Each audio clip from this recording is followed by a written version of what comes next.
You ask Tiger to solve. This deals with linear equations with one unknown.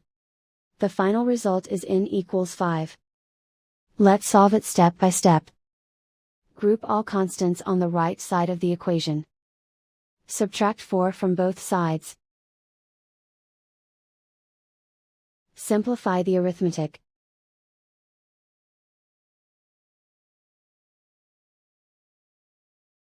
Isolate the n. Divide both sides by 3. Simplify the fraction. Find the greatest common factor of the numerator and denominator.